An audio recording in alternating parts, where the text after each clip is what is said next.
What's going on? What's crack-a-lackin', my peoples? How you doing? I'm Jerry Quickly. This is happening. You know what's going on. It's that time. We're about to unpack all the recent machinations of the Trump administration, all their dullness, all their obviousness. It's so incredibly dull. He's just a common thief. How much more dull can you be?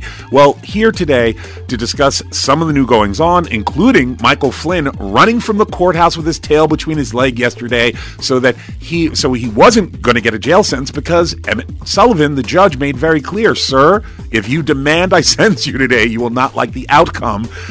You have Jared Kushner is clearly in the crosshairs, as is Ivanka Trump, as is Donald Jr., probably Eric too.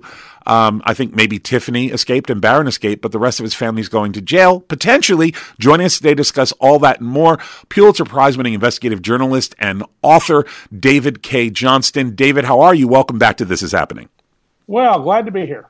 So let's start if we just it's hard to even pick a place. It's such a fire hose. Let's start with Michael Cohen's pleading and the unique problems that represents and challenges that represents to the Trump administration.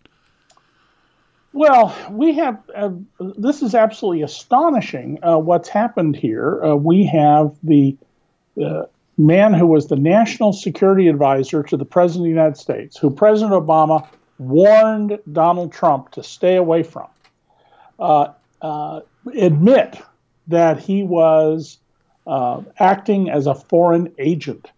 I mean, try to imagine what would happen if under Obama or even George W. Bush this had happened, and why the Republicans continue to try and excuse this and explain it away. I was watching Fox News yesterday trying to explain this all away, and these ridiculous claims that General Flynn was entrapped, and Sarah Huckabee Sanders saying today that, you know, they didn't follow normal protocol and they ambushed him.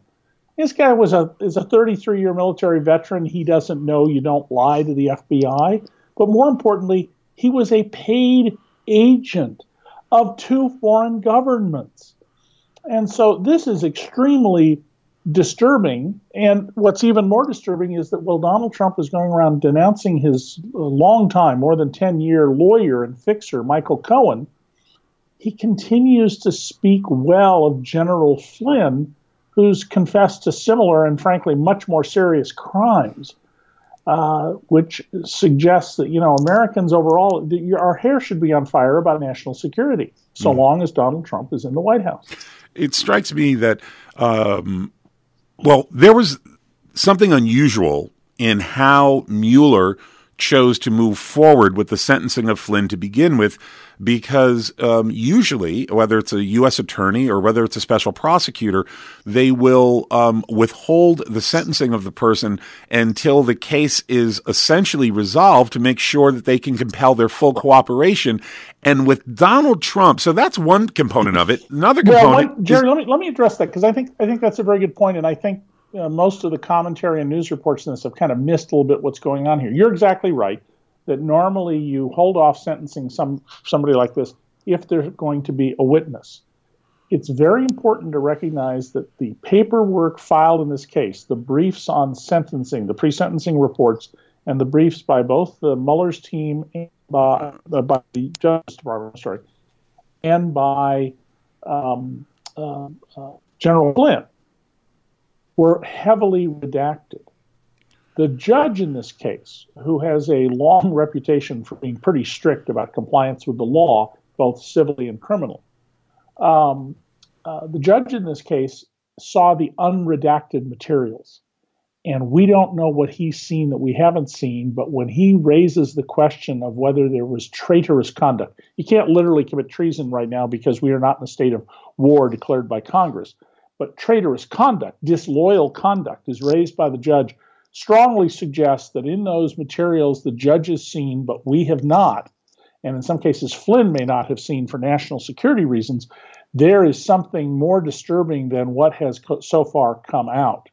And you'll notice the judge basically threw this back and gave them some delay because my reading of this is there's something more Flynn hasn't quite, for all of his cooperation in the 19 meetings and 60 some hours of interviews, there's more here that he has not been forthcoming about, and the judge is aware of it, and he's basically said, you go drain this guy until there's no more blood to until he taps out, right? Yeah, until he taps out. It's ordinarily because Mueller has been he's had such like deep like Buddha concentration and focus on maintaining strict silence and keeping the investigation properly aligned and focused where it should be, that the sentencing or the postponed sentencing of Michael Flynn yesterday struck me as being either a rare misstep or, more likely,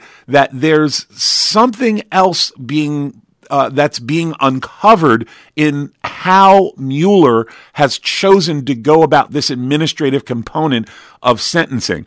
Because really it's a wordy way of saying Mueller strikes me as too smart to let Flynn off the hook without some type of a larger plan, or is my imagination just becoming too baroque? Well, I think it may well be that they had come to an impasse and they'd gotten enough. Remember, the job of a prosecutor is not to prove everything and have a perfect case. It's to put together a case you can win to establish criminal conduct or other misconduct.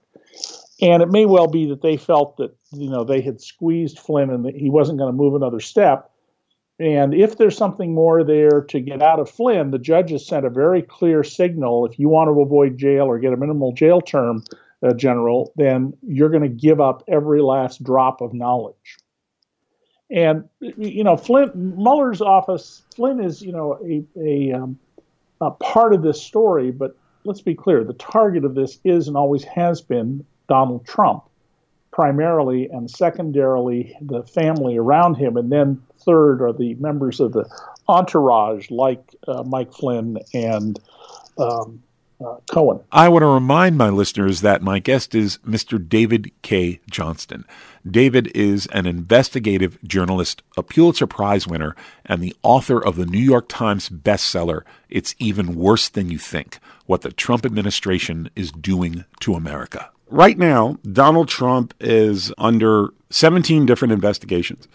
Every organization that he has been a part of in the last 10 years is under active criminal investigation. There are also active civil investigations happening.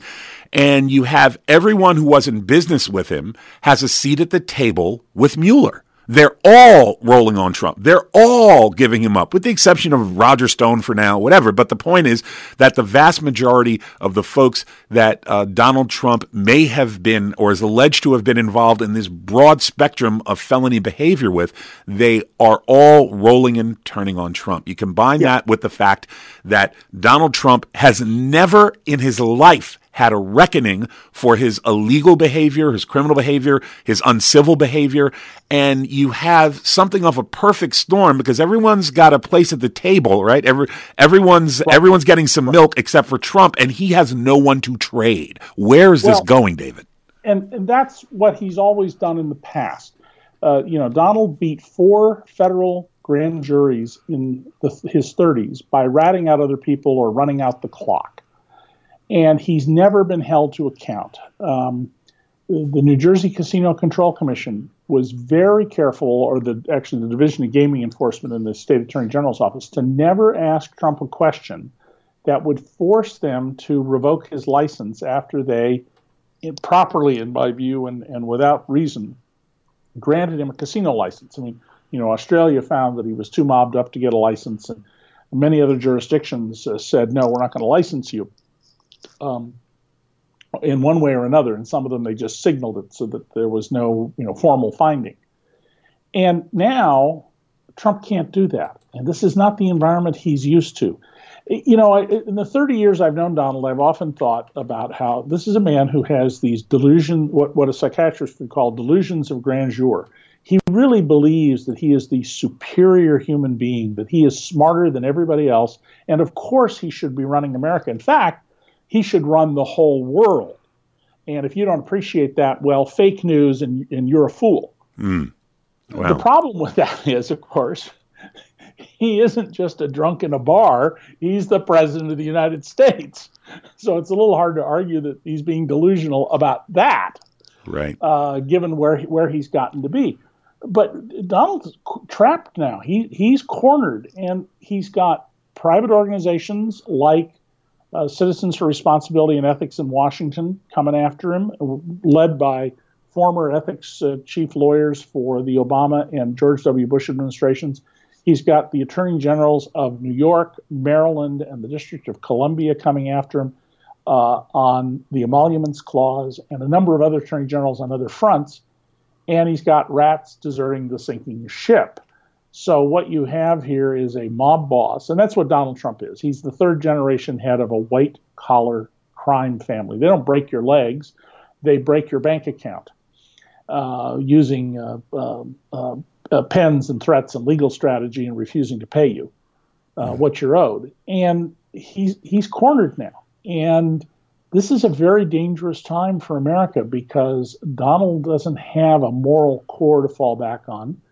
He doesn't see himself as anything except, this great person who's charitable and smarter than everybody else. And we should be very worried about what's going to happen. The intemperate action announced today that against the advice of his generals, and Trump during the campaign said he was going to listen to his generals, even though he said he knew more about ISIS than the American General Officer Corps, to withdraw from Syria, just abruptly withdraw against the advice of our leading military officers, and now a number of Republicans like Lindsey Graham are stepping up to the plate finally about something. Whether we should have been in Syria in the first place is a whole other issue, but once you're in, you got to act thoughtfully about what you're doing here. And he's just a bull in a china shop. He has no idea what he's doing. And for the whole country and the whole world, this is going to be a dangerous time so long as he remains in office. I want to remind my listeners that my guest is Mr. David Cay Johnston.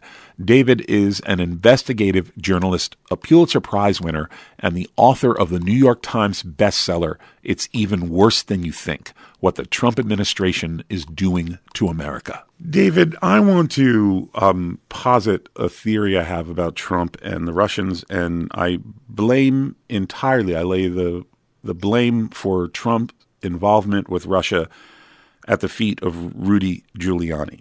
Give me just about 30 seconds to unpack my take on it.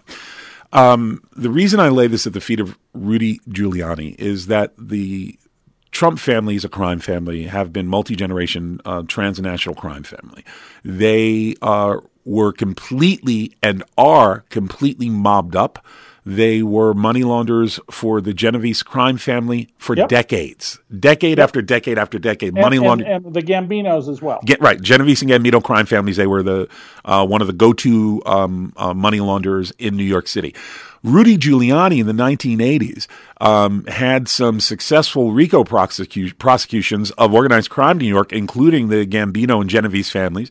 He weakened those families to such a great extent that it literally created a moment that allowed someone named Semyon Mogilevich, who was a Russian-born gangster. He's essentially capo di tutti capo of all the Russian mobsters. And Semyon Mogilevich and the Russian mob rolled into New York, rolled up all of the Genovese assets, including the Trump family, and that put Donald Trump squarely in the pocket of the Russian mob. Thanks, Rudy. Am I a crazy hippie on the pipe, or is there any truth to that? Well, I don't think that was Rudy's intent, but the underlying facts are absolutely correct. After Donald, was out crazily spending money and way overpaying for everything, the supposed great negotiator who overpaid for everything from the yacht to the Plaza Hotel, and couldn't pay back his debts. And Donald and I had a conversation one day in 1990 where I said, "So how much are you worth, Donald?" And he goes, $3 billion. And I said, "I don't believe you." And he says, "What do you mean you don't believe me?" And I said, "Donald, you can't pay your bills. You got all these people I'm talking to, all these vendors, they're not getting paid. You don't know anything about finance." And I said, "Donald, if you actually had $3 billion, you could sell or borrow against something, and it might be painful, but you could pay your bills, and you can't pay your bills, so I don't believe you." Later that day, by the way, he told a ABC network correspondent he was worth $5 billion, which further confirms he was just making this stuff up. Right. So the banks, except for Deutsche Bank, the preferred bank for Russian money launderers, stopped loaning money to him, even secured by real estate. They would not loan him money. And suddenly Donald has lots of money. And we know this money came from the Russians. The Trumps themselves have said so. Now, Giuliani didn't do the prosecutions for the purpose of setting up Simeon Meglovich. I'm probably mispronouncing his name. I'm not good at Russian names. But the reality of what happened is exactly right. Donald found a new source of money, and it was after the collapse of the Soviet Empire, as Ronald Reagan called it. Russians the wealth of the Soviet peoples was stolen and turned over to these people we call the oligarchs. And they needed to park money. They needed to get money out of Russia to protect themselves from, kleptocrats who would come along in the future. And Donald Trump was one of their most preferred vehicles for doing so. And unfortunately, law enforcement didn't do its job back then of nailing him. There is also, Jerry, a theory. I'm not necessarily subscribing to it, but I've always thought it was a very interesting theory about Rudy Giuliani. Rudy's father was a criminal. He spent time in Sing Sing prison for armed robbery as Wayne Barrett, the first journalist to get onto Donald Trump and cover him seriously. I was the second after Wayne. Revealed a long time ago. And there are some people in New York who argue that Rudy was doing the same thing that a vice cop who's shutting down whorehouses, but whose girlfriend or he himself is directly in the whorehouse business is doing, shutting down the competition, that Rudy was really carrying water for some other organized crime elements. And his bizarre behavior now that Trump is president certainly raises questions about, what exactly he was doing back in those days. Wow, that I was being somewhat facetious when I laid this at the feet of Rudy. I mean, certainly I do lay it at his feet because his actions did result in it, but it wasn't his plan to do it. But you do open up. Once the relationship with the criminals that we know goes back to at least soon after the war, and I suspect goes all the way back to Trump's grandfather, but I can't prove that. But certainly is well ingrained in Donald Trump's life from the moment he became sentient. Absolutely, he had to shift away from the traditional Italian mafia families in New York to other gangsters. And remember, Donald hasn't just done business with the Brighton Beach crowd of Russian mobsters who have been treated very interestingly by our federal government. He's done business with Irish mobsters, Kazakh mobsters, all sorts of mobsters around the world. And basically, criminals understood, white criminals who had money to launder and money to hide, that Donald Trump was a place to go to facilitate that. Not the only place by far, but one they could do business with. Trump Tower is well known to law enforcement because it is full of people who are organized criminal figures currently, or they're on the lam, or they're kleptocrats from foreign countries. And yet, Trump presses complete innocence about this. There was a full-blown casino that took up the entire floor directly below Donald's 3-story apartment that ran for several years till the FBI shut it down. And when that happened, Donald's response was effectively, there's gambling going on in Trump Tower? I had no idea. Wow. Really? How could you not have known, given the security features of that building and how you get access to it? Right, that you were running a casino on 3 floors. Right. Wow. Right. I mean, the only reason he could argue he didn't know is because, he was what the law calls willfully blind. Yeah, right. Willful ignorance is not the same thing as not knowing. That's right. David, there are so many investigations, as I briefly touch on, 17 different investigations into Donald Trump. The Trump campaign is under investigation. The Trump transition team is under investigation. The Trump the Trump administration is under investigation. The Trump organization is under investigation. The Trump Foundation is under investigation. And there are 17 in total, not least of which is the fact that Trump is a criminal world-class tax cheat who had stolen, according to the New York Times investigation, over $400 million from the state of New York alone. While it may be too late to prosecute him criminally, I suspect that New York State is going to come after him for that cash. Well, one hopes so. The New York Times, very generously, where I was a reporter, has publicly said the reason they undertook this massive investigation was a story that I did in March of 2017, where I got 2 pages of Donald's tax return, which I believe Donald sent to me.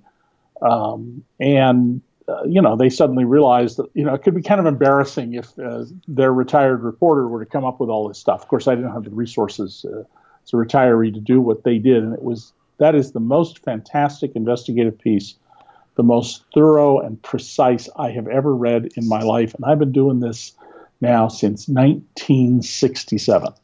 What did they reveal? Because a lot of folks who are investigative journalists don't have a background in taxes or accounting. What is the summary that was so startling and earth-shaking about the Times revelations? Well, the Trump family engaged in outright fraud.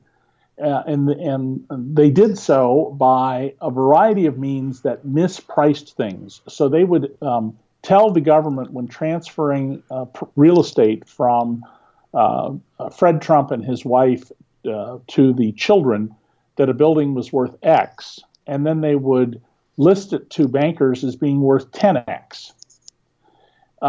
There's a range of values. Your house is worth roughly so much. But if you put down that it's worth 5 cents on the dollar in a transfer, that's criminal. Mm. And they didn't do this once. They did it again and again and again. And they had an invoicing scheme where Fred Trump would buy stoves and other appliances for Trump apartments, and they would be passed through the children through an entity called All County that would mark them up 20 to 50%. And it was just a way to not only transfer money to the children and rip off the tax system, but it justified raising rents in rent-controlled and rent-stabilized apartments, many of which many Trump buildings fall under those 2 laws in New York City. All of these, not all, but many of these devices had to do with what's called the time value of money. $1,000 in your pocket today is worth less than $1,000 10 years from now. A tax you pay 10 years from now of $1,000 doesn't cost you as much as a tax you would pay today of $1,000, and you make money off of that difference. And they, if you looked at their tax returns, all the numbers add up. They were superficially correct. The problem is that behind them, the books and records would show massive cheating. And there's a reason that the IRS would not be particularly vigilant in going after them. Imagine, Jerry, that you're an IRS auditor and you get Trump's tax return, and you go over it and you say, wait a minute, you show a negative income of $10 million and you're really only entitled to a negative income of $1 million. And you go tooth and nail and want to fight this. And your bosses are going to say the government's not going to get a penny out of this today. And you say, yeah, but in the future, he's going to use that negative income of $9 million to steal in the future. And they go, well, that's in the future. This is this audit now. And so this happens with real estate families all the time, not on the scale of the Trumps, but, they take valuations that are favorable. The Trumps went way past that line, and the New York Times quite properly, and I assure you, having been through the editing maw of the New York Times on investigative pieces many times, this was not done without very solid proof and absolute confidence by every editor involved, called what the Trumps did outright fraud. David, I'm sorry. Words. There's no fuzzy language. Maybe this was improper. They called it outright fraud. I want to remind my listeners that my guest is Mr. David Cay Johnston. David is an investigative journalist, a Pulitzer Prize winner, and the author of the New York Times bestseller, It's Even Worse Than You Think, What the Trump Administration is Doing to America. David, given that part of our discussion and what the Trumps have done, I don't want to pull you from your area of expertise, but there's most assuredly, even if it's only a relationship of happy circumstance, there's most assuredly a relationship between the Republican insistence on essentially defunding the Internal Revenue Service and what wealthy scum like Trump are able to get away with in the wake of a weakened and somewhat anemic IRS in terms of their resources and abilities to go after the super elites for pulling scams like this. Well, I mean, remember, I wrote a best-selling book about this that's still in print 15 years later called Perfectly Legal. And this is a lot of what I exposed when the 13 years I was at the New York Times investigating our tax system. We have taken the IRS and turned it into essentially an extremely efficient system to collect taxes from wage earners.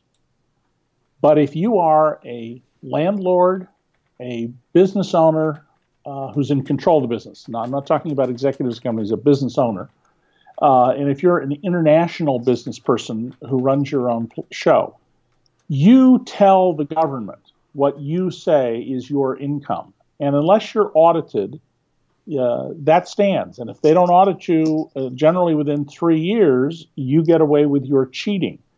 And the IRS actually told Congress in a report about, I think, 6 years ago now, that there were something I had been arguing for a long time, that there are so many sophisticated Wall Street products and accounting devices to make it difficult to value transactions that they did not have the capacity to do their job. And the Republicans keep cutting the budget of the IRS. And there's a wonderful project that came out this last week at, I think it was ProPublica, about what happened to the IRS, and it's been just denuded. I mean, it is the functional equivalent of the mayor in your city ordering the police department to shut down the squads that investigate murders, rapes, and armed robberies and focus on tricycle thefts. I mean, it's really that bad. Yeah, it was Jesse Eisinger's series in ProPublica called How the IRS Was Gutted.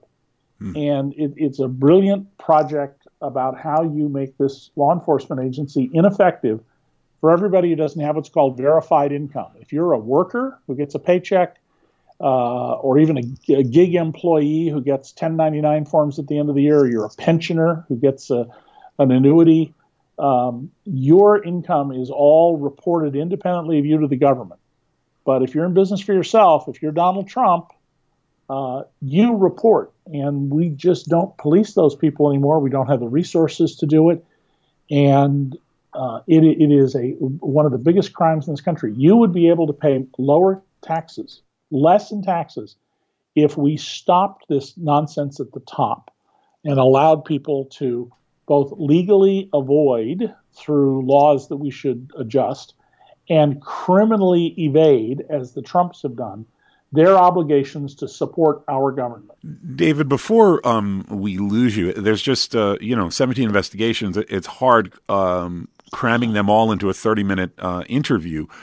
Right now, at this particular moment, you have Trump essentially decompensating. I did an interview with Dr. Bandy Lee of Yale Medical School, and she and other physicians are very much of the opinion that there are organic impairments that are taking place, and that these impairments are too significant and could potentially contain the seeds of too much catastrophe for doctors not to speak out at all and act as though everything's fine when it's not. Yeah. Given his decompensation, given that he is now feeling more and more cornered, that he's never had to deal with a reckoning, I ask the obvious, which is, in the absence of removing Trump from office, what good place does this go?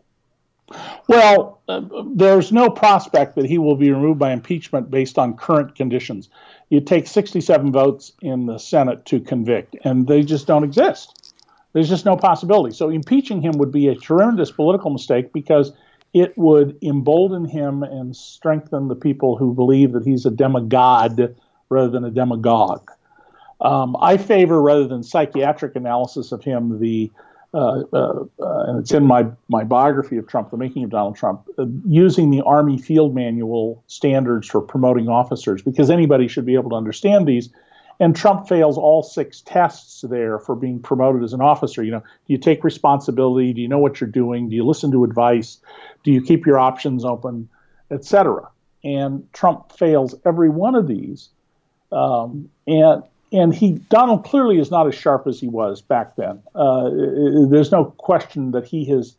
I'm not as sharp as I was, and we're about the same age, 30 years ago when I first met him. But he's deteriorated a lot, and that should be of great concern to us. On the other hand, remember that if Trump were to be removed through impeachment, that means we get President Mike Pence, a man who believes God put him there and who believes that the government, should control women's bodies and lots of other stuff, and who presided over a state where there was massive corruption in handing out money for economic development. There was a TV station in Indianapolis that, after a long fight, finally got the records on millions and millions, hundreds of millions of dollars that were given for job development. They got in a truck with the cameras and they went to the locations. And the first one they went to, where I think it was close to $100 million, was given to the developers to create 1,500 jobs. It was an abandoned barn. Wow. Pence would never have been reelected in Indiana, and why he hasn't been prosecuted or people around him prosecuted is one of the great mysteries. But of course, Obama was not big on prosecuting people. He didn't go after a single banker. They wouldn't talk to Bill Black, the guy who got over 3,000 indictments in the savings and loan scandal of the late 80s, early 90s, and more than 800 senior bank executives sent to prison. So there's a real problem with not enforcing the laws in this country, and Donald Trump has been the huge beneficiary of it. Now we're finally seeing an incredibly competent team of prosecutors led by Robert Mueller, who are on to Trump, who know vastly more than we do, Jerry. We're just seeing little slivers of this in the public record. Right. And who are going to build a case. And the question is, are the 40% of Americans who can, 75% of Republicans believe Donald Trump in surveys. They say they believe he's an honest man. Wow. When are they going to open their eyes and, see what is right in front of them? When are they going to cease to be willfully blind? And then are we as a country going to recognize that we need to be serious about our government, that, as Thomas Jefferson taught, your first duty is to be an engaged citizen? Well, my guest for this segment has been Pulitzer Prize-winning investigative journalist and author David Cay Johnston. His most recent book is It's Even Worse Than You Think, What the Trump Administration is Doing to America. And I'm so happy that you're able to join us today. David, thank you so much for shedding light on this ever-evolving constitutional crisis. Jerry, thank you. And when my next book comes out, which proposes an entirely new federal tax system, probably be out in 2020, I hope you have me back. I absolutely will. I can't wait to have that discussion with you. Thanks so much, David. Bye-bye. Thanks so much, David. Bye-bye.